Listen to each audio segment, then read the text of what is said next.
So I told you before, my brother, whom I call Bub, he joined the Army back in the middle 30s, stationed down at Fort Sam, and in those days, a soldier was less than dirt.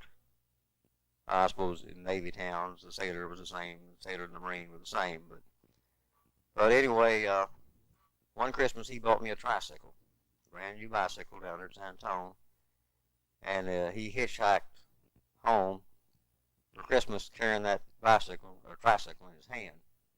I imagine it looked pretty funny, a soldier walking down the highway thumbing with a tricycle in his hand.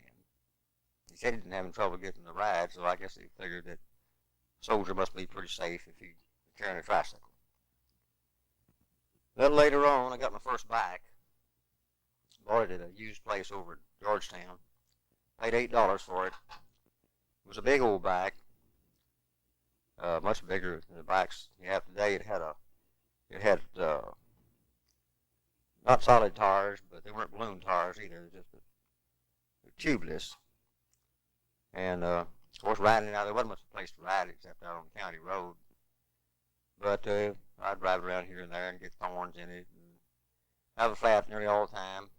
Got a hold of me a passion kit. I haven't seen one like it since, no reckon, but a little old needle-like thing stuck down in the tube of glue, and when you took the needle out, you covered it with glue, and you took a string and put through kind of an eye, and you pull your nail or thorn or whatever you had in your tire out, stuck that needle in the tire, the hole, and pulled it out and leave that string in there with the glue, and that would usually stop the leak.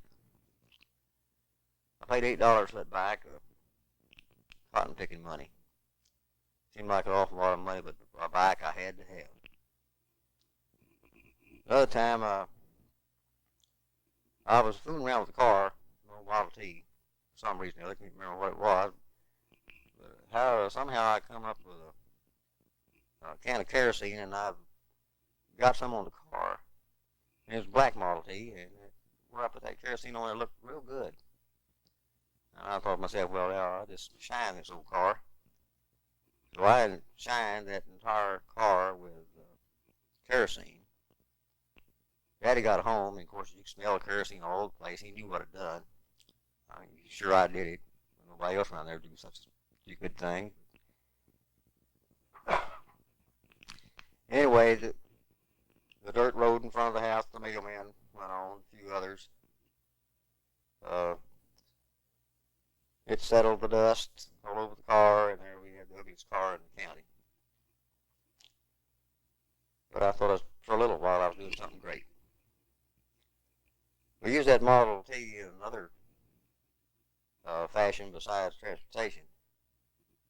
Around about that time, we had a radio that it had about 5 dry cell batteries, and you had to have 1 wet cell to put with it. Well, what they do is pull the Model T up beside the window and run the cord out to that wet battery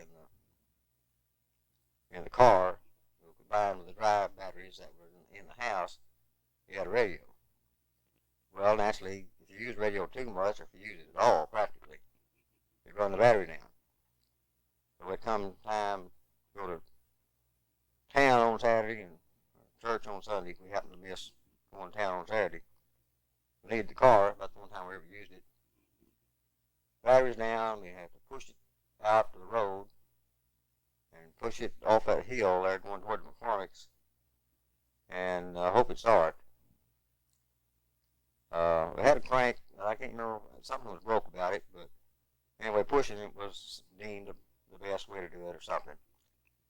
If it didn't start, you had to get the horses and pull it back up to the top of the hill and try it all over again. Usually, though, it got started. I don't know what it really did, but I remember sometimes Daddy would jack the back wheel up and spin it with his hands, and the car would start. I don't know how that worked.